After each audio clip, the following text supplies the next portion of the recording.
The Building Better Relationships Journal and Meditation.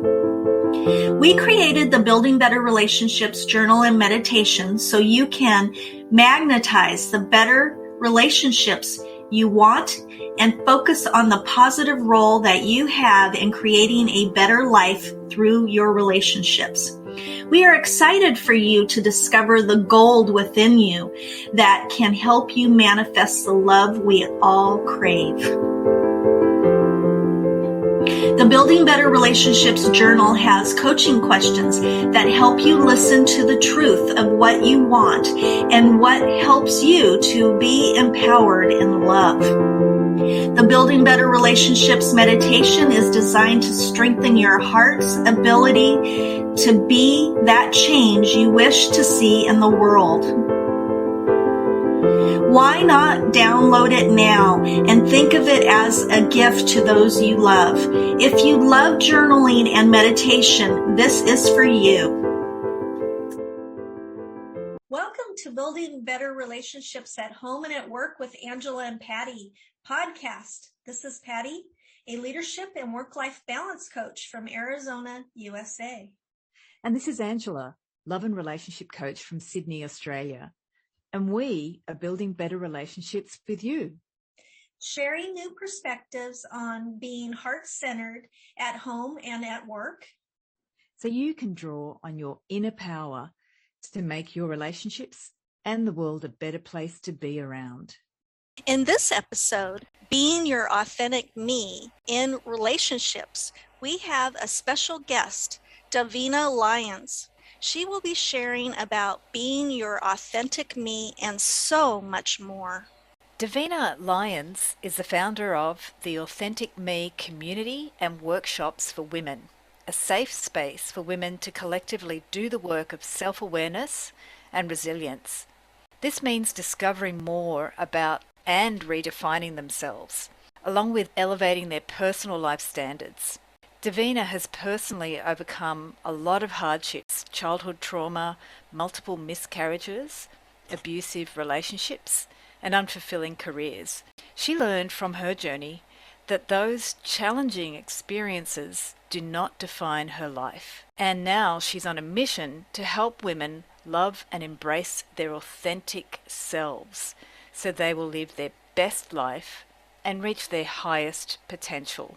Hi, Davina. Welcome. Please Hi. tell us and the listeners about you, your journey, and why you became so passionate about being authentic. Of course. Well, thank you. First of all, thank you for having me. Very excited to do this, Patty and Angela. I'm grateful. Any chance I get to share my story and to reach out to more women, I'm grateful for that.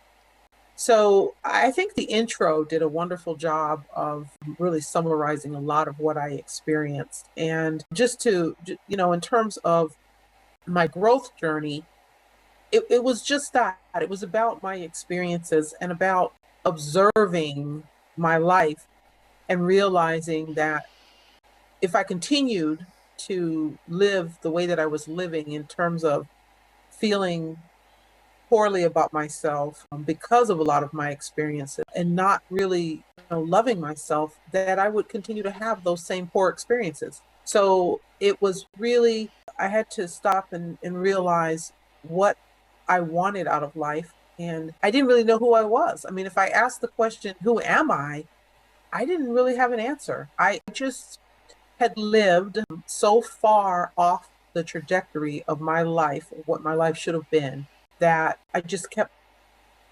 one disappointment after another. And so I had to take ownership of my life. I couldn't blame people. I couldn't blame the past. The past is the past. It's gone. I had to stay in the present, in the now. I choose better. And it really came down to one question, and that was, do you want to live or die? And I know that sounds very extreme, but the truth of the matter is, I believe that every day that we wake up, that's the choice that we're making, either to live or to die, in the sense of choices that we make get us one step closer to one or the other. If we choose to live, then we do things that bring us joy and things that help us flourish. And if we choose to die, we make poor choices that, again, dampens our light. And so for me, I realized that I needed to make better choices, and I needed to somehow reconcile my past and the poor experiences I had. And once I caught on to what that looked like and began to work on myself, I realized it's not that difficult. And I wanted to help other women do the same thing. In a long way, I hope I answered your question. Yes, Yes, you you did. did. Yeah, that was amazing. I don't think it's too extreme to ask that question, do you want to live or die? I think that's a very important question, and a question that people now, maybe during this time of post-pandemic, are ready to actually start looking at, not maybe answering it, but they're ready to look. So, Davina, can you explain to us what is authentic me? Tell us about that. So again, over my growth journey, I realized that I didn't know who I was. And so when I started to really understand that the key is really self-awareness, the key is really looking within. I spent a lot of my younger years in my 20s and 30s blaming everything around me for my situation and circumstance. And that didn't help me at all. And I had an experience where I got really upset about something. And I won't take the time to tell that story, but I will say that the lesson from that experience was someone said to me, you need to take responsibility. You need to understand what your how you contributed to this situation. And that was the first time, and I was in my 20s at the time, but it was the first time that I even thought about it that way. But I still didn't really heed that until I got a bit older. And once I realized that, I thought, okay, it's about me. It's about turning the lens inward, seeing myself. And that's where authentic me comes in, because I don't think that many people think they're being authentic, but the truth of the matter is they are still dancing to the beat of somebody's drum other than their own. And that is, sometimes they're not aware of it just because they've been doing it for so long. And a lot of who we are has everything to do with our deep identity. It has everything to do with, our environment. And when you get to that age and stage in your life where you realize that, hey, I've been doing this because I've been people pleasing, or I've been doing this because I needed to fit in so that, I didn't lose something that I valued, that I had a fear of losing, or something like that. Whether it's your career, whether it's your relationship, it doesn't matter. There are so many compromises that are made. And so I started to think about, how can I get, and I started out with Tribe Authentic Woman, as you know, Patty. I started out with Tribe Authentic Woman in 2018. And I was putting emphasis on tribe, bringing women together, community, connectedness. And after doing that for a bit, I realized, no, that's not it. It's still not it. What I need is women to look within. So what better way than to just say authentic me? Even if you're not living authentically yet, if you really focus in on the different various lenses and ways you can look at your life, it will come into focus. And it is really about focusing within with yourself. So that's where authentic me came from. And I rebranded that in January of 2020, I believe. Yeah. When the pandemic hit. Yes, 2020. Yes. We lose track of time now. Yeah. Yeah. I really love Tribe. It was wonderful. Thank you. Still the same. It's just going online really exposed me to more women versus being in person. And we started out in person with Tribe. So I do like that it became virtual. Yes. Because you got to see people from all over. Right. And yeah. And they got to hear the message and learn from you. Right. Davina, why do people hide behind a mask? Yeah, it's really, again, it's just for all those reasons that I mentioned, is that, people really want, our greatest need is to belong. Our greatest need is to belong. We all want to belong, and it's to be loved and to be nurtured. And sometimes it's just downright survival. And I just think that at a young age, people are taught ways in which to do that, ways in which to survive, ways in which to, I mean, if you think about kids in school, I'm a middle school teacher, and I see it at a very young age, 13, 14 years old. I see, and it starts even before that, I see the need for people to fit in. So that's why you have your groups and your cliques. It starts very, very young, wearing a mask just to get along. A young person may feel one way about something, but there's this group that they really feel like they'd be much more accepted if they were a part of. So they change their persona so that they can become a part of that group. I see it all the time with the young people. And I realize that it's like dreadful to be on your own to a lot of people. Again, it's dreadful to look at yourself. So it's easier to say what you see on the outside and want to be a part of it and fit in. And that to me is where the mask wearing begins when you're young, into the marriage or whatever type of relationship you have, your friends. It's like, I just want to belong. I just want to be accepted. And it takes a long time for some people to get to a space where they don't care about that. It's tough. Davina, can I ask about the age where you see that wanting to fit into a social group start? Because kids, like preschool age, they're pretty much like learning how to walk and talk and play. But where do you see the masks really starting to come into separating kids out, like into different cliques? That's a fantastic question. And the research that I've done, and I have done a lot on identity, because the foundation and the basis, a lot of what I do has to do with identity.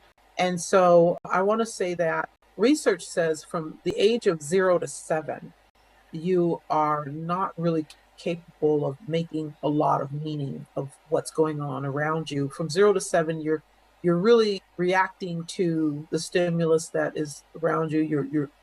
You're concerned about obviously survival. So, but you're not really rationalizing things. Around the age 7, 8 years old is when you start to do that. That's when you're able to look around, make meaning, and say, if I do this, then this is the reaction I'll get. Now, babies even know that, but it's not the same. It's not because babies are reacting to the way you treat them. But again, it's about being nurtured. But there's additional stimuli for like an 8-year-old, because now you're at that stage where you want to bargain for things. You want, whatever the toy is or the game or the phone or all the things that young people are wanting now. Now you learn how to, for lack of a better term, manipulate your environment.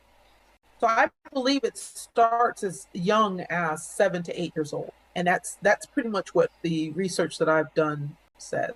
And so at that point, from that point on, and if you can imagine, depending on the life that child has, the home, is it a safe home or not?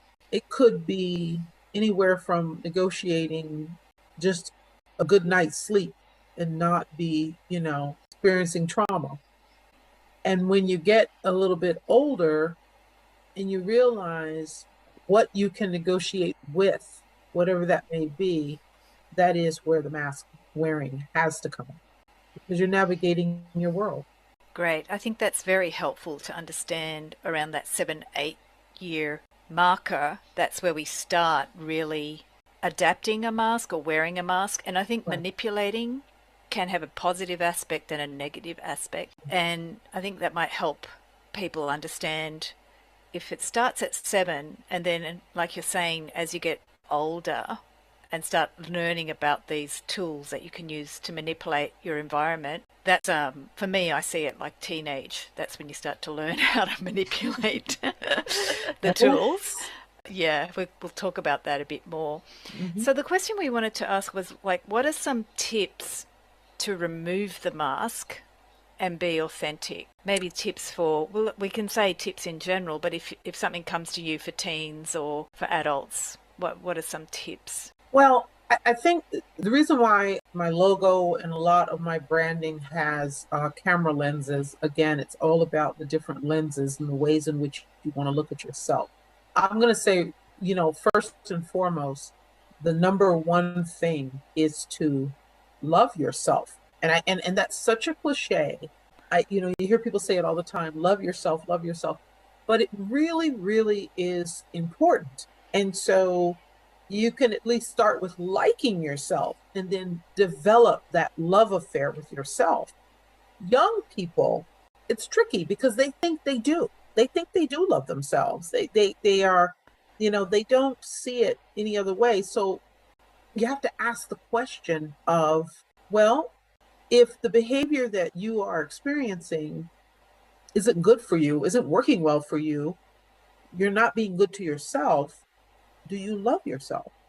Do you really love yourself? Tips is, again, it has to do with being honest about how you feel. But before you can get someone to do that, they have to realize that there's a problem.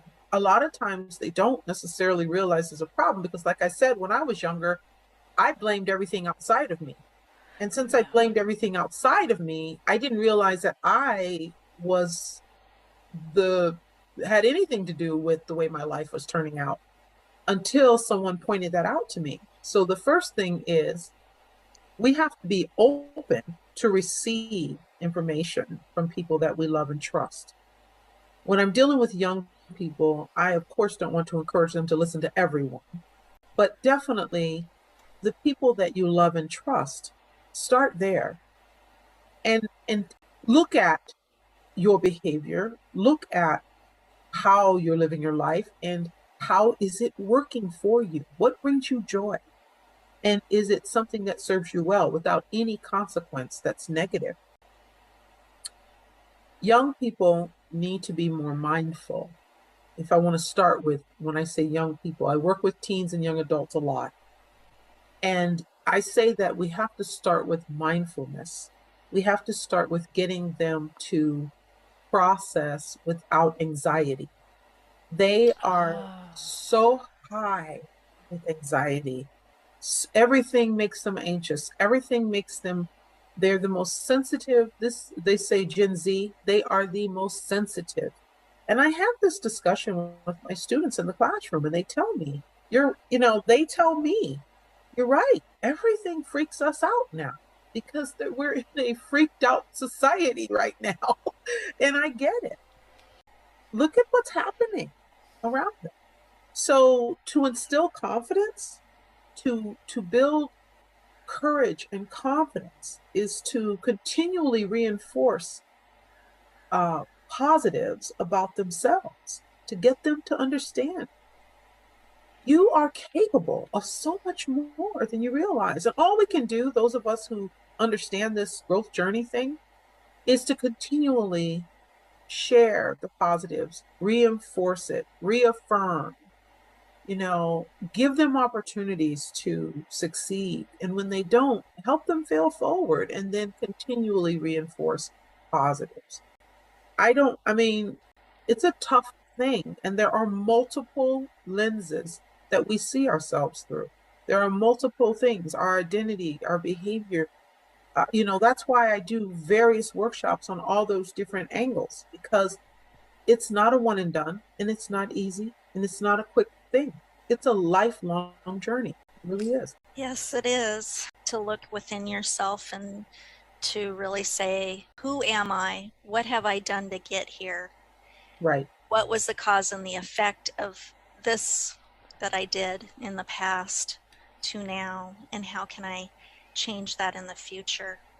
Right. And just evolve from that, learning yourself and how you treat others as well. Absolutely. Absolutely. Yeah. Yeah. And you're understanding who you are is the biggest task. And, there's so many tools and there's so many things that we can do. Some of us more seasoned individuals, well, those of us that are coaches or that are open to self-help and growth and personal development stuff, that's not a big deal for us. We're open to it. We're looking for it. I think the tough thing is to get, people who aren't there to even begin the journey. they're so busy living life, whether it be an abundant life or one of lack, they don't stop to really see what they're doing or how they're living. That's why when I started the workshops, I wanted to do something monthly, because I did not want someone to think you can go to one workshop or one something and it's an instant fix. You know, it's a continual process, and there's so much involved, including being a part of a community. Very, very important to have someone to hold a mirror up for you, because you may not hold it up for yourself. Right. Very true. Well, Davina, I'm going to move on to another subject, and I want to personally thank you for writing your personal story in the book called The Lemonade Stand from Sour to Sweet. You are truly inspirational to others overcoming past childhood traumas. Could you please share a little bit about the book and why you decided to write your specific chapter? Sure. I just love the book. It's very good. Oh, thank you. So Michelle Faust is the woman who brought all of us together, 18 more women, including herself. So there's 19 profiles in the book, 19 stories. And at the time that she approached me, I had no idea just how deep I would go with my story. But once I sat down and started to write, and it was my first time writing my story, you know, it all came out. In fact, Gives me chills thinking about it. It's a lot more lemons than lemonade, that's for sure. So after I went back and read it, I'm like, man, I should have put a little bit more sugar in that lemonade. I will say that I've never been ashamed to share my experiences in my life, because I always felt like those experiences did not happen for just any reason. It happened, there's purpose behind everything. So I simply believe that. So sharing my story had to do with being purpose driven and feeling like I could help women. I could help someone to understand you're not alone and you're not the only one.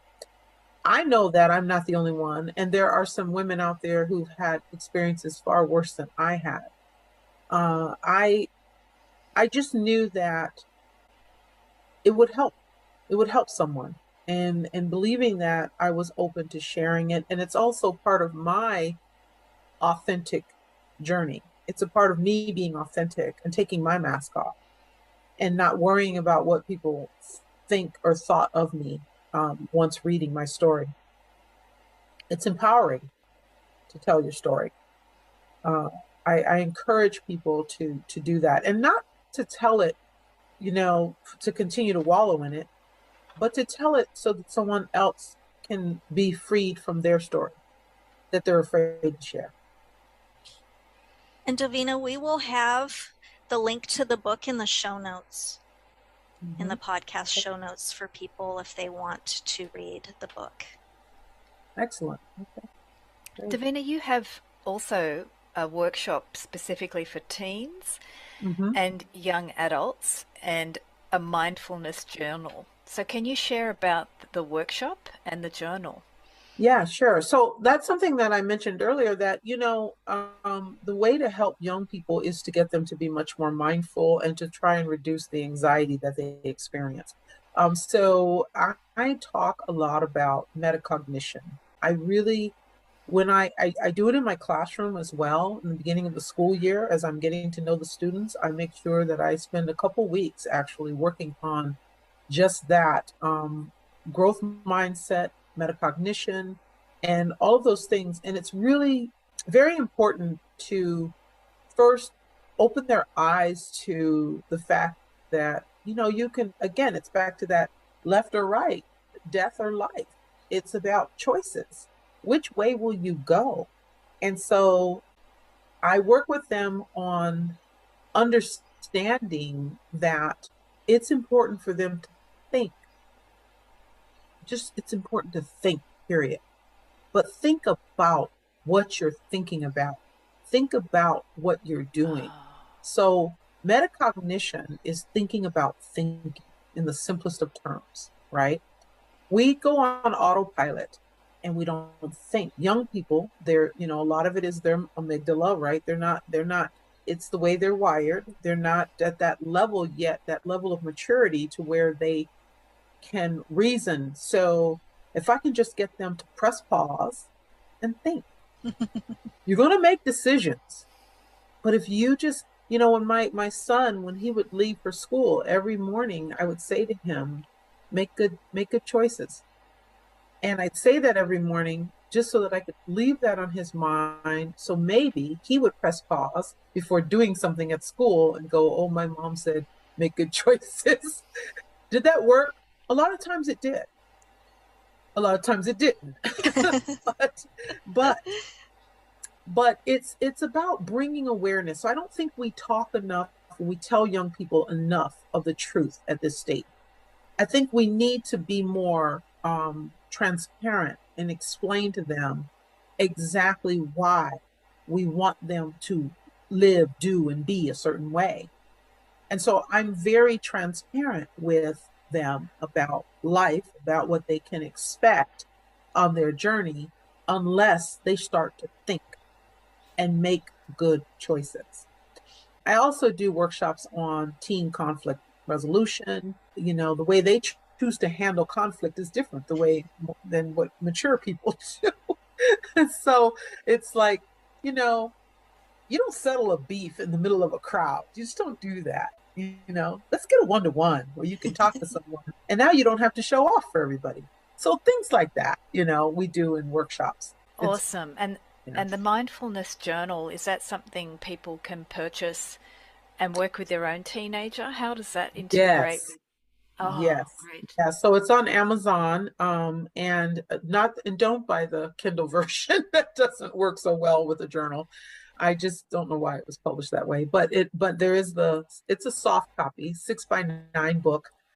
It's very, I think it's about getting them to think every day, right? So the mindfulness journal is just to kind of keep track of thoughts, keep track of how you're feeling, what's going well, what's not. I mean, it's kind of it's perfect because it's not too much, but there are enough prompts, I think, that a young person would have some fun in putting their thoughts down first thing in the morning, and then being able to check back in the evening, and just kind of track how their day is going, or how their days are going in general. Awesome. Great. So, Davina, I wanted to go deeper into what makes kids bully other kids. You mentioned about resolving conflict, and sometimes they use that drama of resolving it publicly. What makes kids bully other kids? Is it because they don't have conflict skills, or is there other factors involved?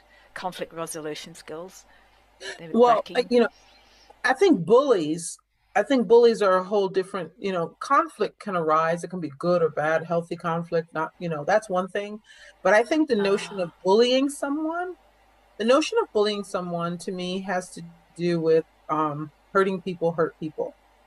So I definitely believe that, when a young person is in some pain, to them, it only makes sense to inflict pain on someone else.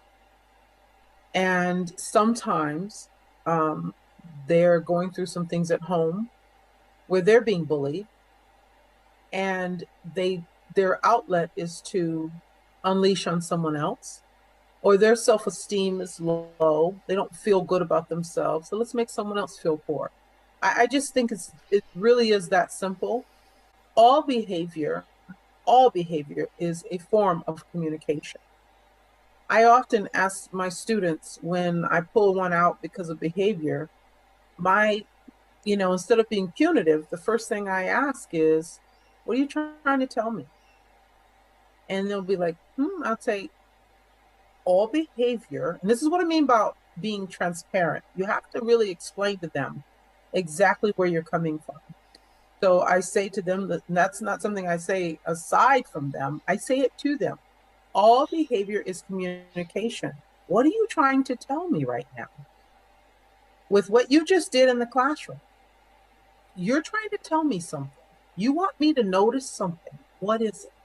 And every single time I get so much out of that conversation, I find out things sometimes that are heartbreaking that they're going through at home, and it's not just making up an excuse, it's genuine. I get genuine tears, I get genuine hurt. It's, we're going to move. I just found out we're going to move, or I just found out, there's so many things that I hear. It's heartbreaking. You want to jump in and solve it. But really, that kid was just super mean to another kid in the room, or picked on him or whatever. And that's really what it boiled down to. So hurting people hurt people, and kids especially do that. And in addition to that, Davina, have you seen, you said earlier, the Gen Z generation are more sensitive. So is bullying increasing because these kids are more sensitive? How does that work from your past experience of kids to the present generation? I actually see them different. So the kids that I see as sensitive are the ones that withdraw, the ones that cut, the ones that they're probably the ones that are being bullied, Okay. but they're not the bullies. There are pockets in different types of situations with our young people now. You have really those that are really outward and boisterous, and their way of coping is see me, know that I'm here, know that I exist, and I'm going to make sure you see me, because I'm not going to stop talking. I'm not going to stop picking on other kids. I'm not going to stop getting out of my seat, even though you tell me to stop. I'm going to do everything I can for you to see me. And by the way, that was the kid that I was. Okay. And then there's the kids who, yeah, that was who I was. The kids who are withdrawn, who are quiet, who are introspective, introverted, shy, those are the ones that may be secretly cutting and hurting themselves because they just can't hurt someone else. So totally different. And I deal with both. I think, unfortunately, it's like they both wake up in the morning, somebody's chasing, somebody's being chased. Gotcha. Wow. Yeah. It's the lion or the gazelle. Yeah. Yeah. So is bullying actually on the increase, or is it more like there's a general society increased awareness about, say, the social and emotional struggles that kids are going through now, because those emotions are worse? Yeah. I think the social emotional struggle is more so. I don't, it's hard for me to speak for what's happening because it really does have to do with the environment, right? So I'm just in one Okay. environment. In my school, in my environment, no, not as much bullying. I actually see a lot more empathy and compassion one to the other. I see kids kind of pulling together and sticking up for one another. But I do see a lot of anxiety. I see a lot of one kid won't ask a question or get out of their seat to come get help or to do anything, or they won't let you know they need help. Another kid will come on their behalf and turn their paper in, or say, so and so is not feeling well, can they go to the nurse? It's like I've just noticed that, and I'm very open, and they tell me, oh, they love me, but sometimes just the notion of asking a question is just too hard for them. Yeah. Yeah. Yeah, I think that's so valuable what you just shared about the environment. So Mhm. someone like yourself in their environment can make a huge difference. But if they go to a school where there's no metacognition or no Right. people with skills to communicate or to create harmony, so another student can step forward on behalf of another student, then conflict can result, or people can do more self-harm or bullying on social media, which is a Right. passive aggressive form of getting out there, see me, come see me Come see me. Yeah. behavior. Yeah, Yeah. I'm here. Yeah. So all the more importance, I think, to share your workshops and help kids, teens get that ability to understand their emotions and then how to deal with communicating, Mm-hmm. especially these days when Absolutely. we're Mm-hmm. not physically together. Absolutely. Yeah, I had a student say to me recently, she says, you're my favorite teacher. And I said, I hear that. And I think, that's really sweet. Well, thank you. And I said, can I ask why? I'm just curious. And she said, because you care about our insides. Oh, how Yeah. sweet. Mhm. Yeah. Beautiful. And Yeah. I thought, wow, I'd never had it quite, stated Put that that way. way. Yeah. Yeah, so that was really good. She said you care, and that came from us spending the time with the metacognition and talking about mindset, growth mindset, and doing some fun stuff like color. We do the true colors, so then I get them to understand a little bit more about themselves, their personality profiles, and things like that. That's huge, and a lot of people don't do that with kiddos. And I'm not the only teacher at my school that's doing that, which is really good. Oh, And fantastic. that's what they need is compassion, empathy, and also structure of Right. how to deal with conflict and to love and like themselves as well as Absolutely. others. You do important work, Davina. Thank you. Absolutely. Thank you. Well, I think I'm serving not only my adult self, but I'm serving the youth within me, the young person. I often look back on who she was, and I think, man, this is what she needed, and so that's why Yes. I keep doing it. Yes. Mhm. Awesome. Awesome. Yeah. Davina, can you please tell us how our listeners can find you and contact you about your products, services, and workshops? Absolutely. So my website is davinalyons.com. Try to make that easy, and just no. Lion with a Y.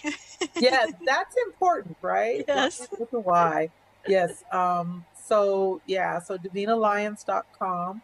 I also have a link tree with links to different things on which I of course don't have that. But it's my link tree is also Davina Lyons. I try to make everything my name so that you can easily find me, search me up on social media.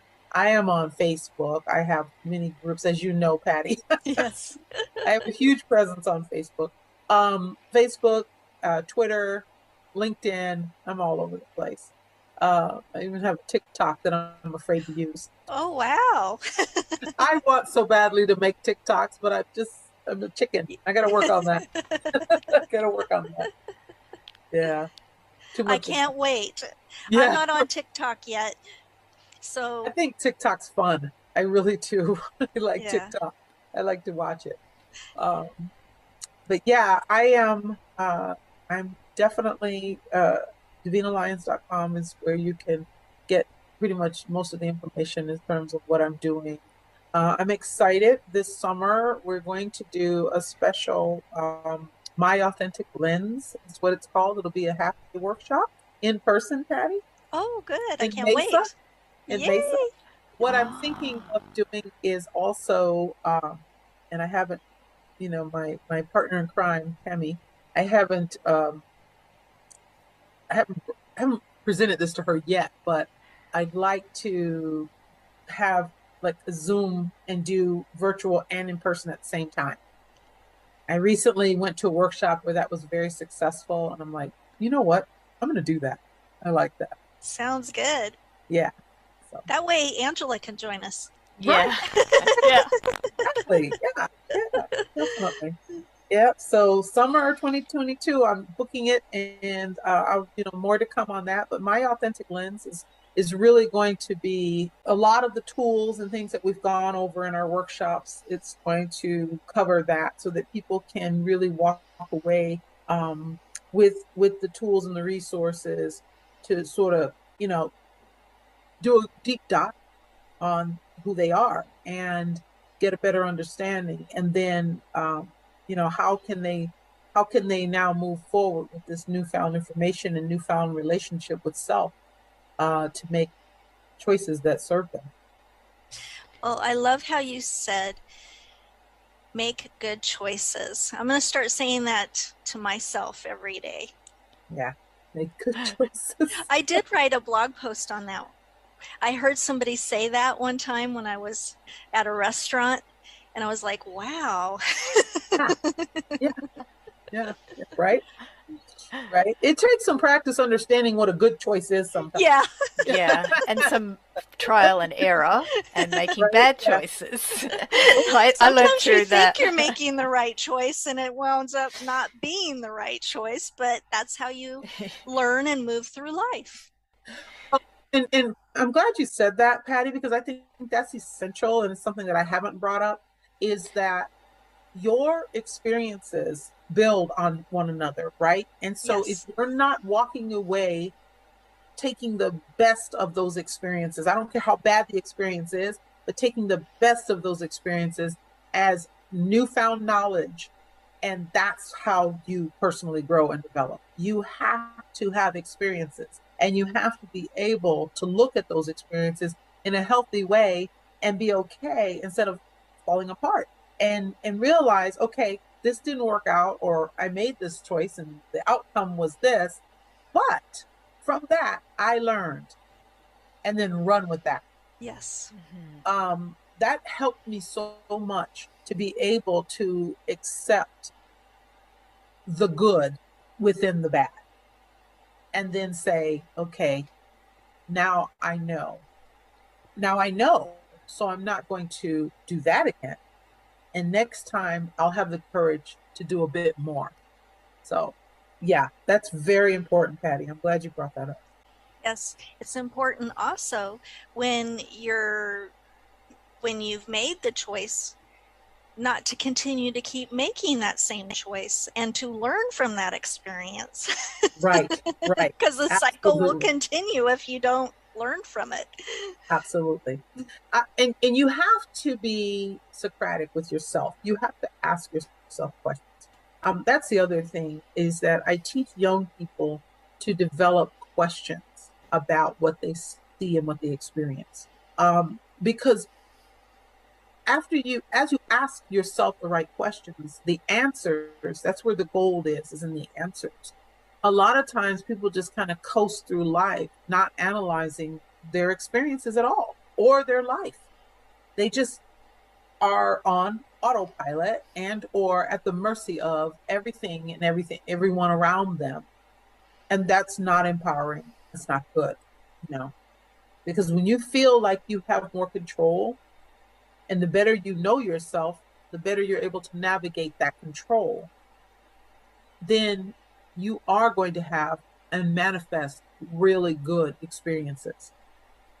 But that's not something you can just tell someone. They have to learn that. They have to learn to walk in that way.